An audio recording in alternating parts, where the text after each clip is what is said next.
Welcome back.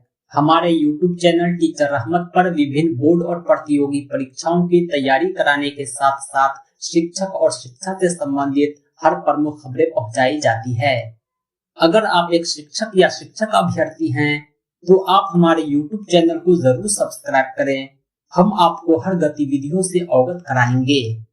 हमने अपने channel पर एक वीडियो अपलोड किया था और आपको बतलाया था कि नवनियुक्त शिक्षकों को कौन कौन से व्यक्तिगत अवकाश दिए जाएंगे। इस वीडियो में हमने आपको विस्तार से समझाया था कि CL क्या होता है, आकस्मिक अवकाश, विशेष अवकाश, सबको परिभाषित किया था। जितने भी अवकाश दिए जाते हैं, चाहे चिकित्सा अवकाश हो, मातृत्व अवकाश हो, अध्ययन अवकाश हो, सवैतनिक अवैतनिक अवकाश हो, अर्जित अवकाश हो, सब पर हमने चर्चा किया था और आपको यह भी बतलाया था कि इसकी स्वीकृति कौन देता है, यह अवकाश कितने दिनों का मिलता है और कब मिलता है। वीडियो का लिंक डिस्क्रिप्शन में है, आप देख सकते हैं। आज का वीडियो भी अवकाश से ही संबंधित है, लेकिन उस वीडियो में हमने आपको नियमावली के अनुसार बतलाया था कि कौन अवकाश कितने दिनों का होता है और इसका मतलब क्या होता है। साथ ही साथ इसकी स्वीकृति कौन देता है, इसे कैसे प्राप्त करें। आज के इस वीडियो में हम आपको बतलाएंगे कि नवनियुक्त शिक्षक सभी प्रकार के अवकाश कब से प्राप्त करेंगे। दोस्तों, प्राप्त जानकारी के अनुसार बहुत सारे नवनियुक्त शिक्षक CL लेने से डर रहे हैं, तो कुछ शिक्षिका ऐसी भी है जिन्हें SL भी नहीं दिया जा रहा है। कुछ अभ्यर्थी को शंका है कि 90 दिनों तक हम कोई छुट्टी नहीं ले सकते, तो कोई कहता है कि प्रथम सैलरी प्राप्त करने तक छुट्टी लेना उचित नहीं है। आज के इस वीडियो में हम आपके सब कन्फ्यूजन दूर करेंगे। आप वीडियो को स्किप किए बिना अंत तक देखें। नवनियुक्त शिक्षकों का शंका, संदेह और असंतोष इतना ज्यादा बढ़ गया कि यह स्थापना कार्यालय तक जा पहुंचा। आप स्क्रीन पर देख रहे होंगे, जिला कार्यक्रम पदाधिकारी का यह आदेश है और सभी नियोजन इकाई के सचिव, प्रखंड शिक्षा पदाधिकारी को दिया गया है। इसमें कहा गया है कि नवनियुक्त शिक्षकों को आकस्मिक अवकाश, चिकित्सा अवकाश, मातृत्व अवकाश, विशेष अवकाश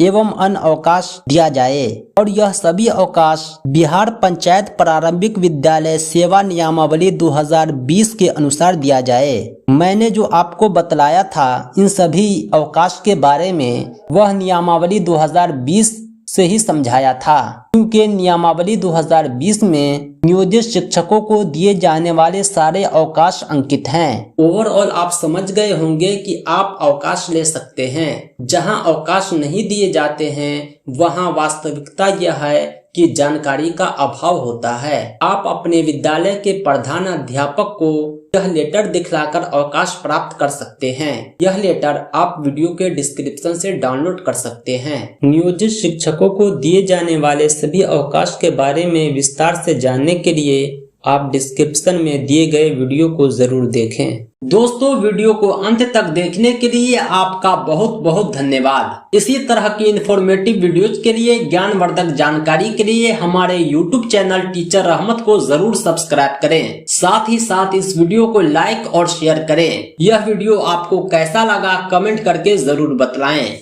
बेहतर एग्जाम प्रिपरेशन के लिए, ऑथोराइज एजुकेशनल इंफॉर्मेशन के लिए आप हमारी वेबसाइट www.teacherrahmat.com को जरूर विजिट करें। यहाँ TET, CTET, CET, BEd, SSC, railway आदि परीक्षाओं का कंप्लीट स्टडी मटेरियल आपको मिल जाएगा। प्रीवियस ईयर क्वेश्चन का सॉल्यूशन और explanation, chapter wise test series, online mock test, quiz, प्रत्येक टॉपिक का PDF नोट्स आप यहां से प्राप्त कर सकते हैं। इस वेबसाइट तक आसानी से पहुंचने के लिए आप हमारा एंड्रॉयड ऐप इस वीडियो के डिस्क्रिप्शन से जरूर डाउनलोड करें। साथ ही साथ हमारी हर अपडेट सबसे पहले पाने के लिए आप मुझे टेलीग्राम, फेसबुक, ट्विटर पर फॉलो करें।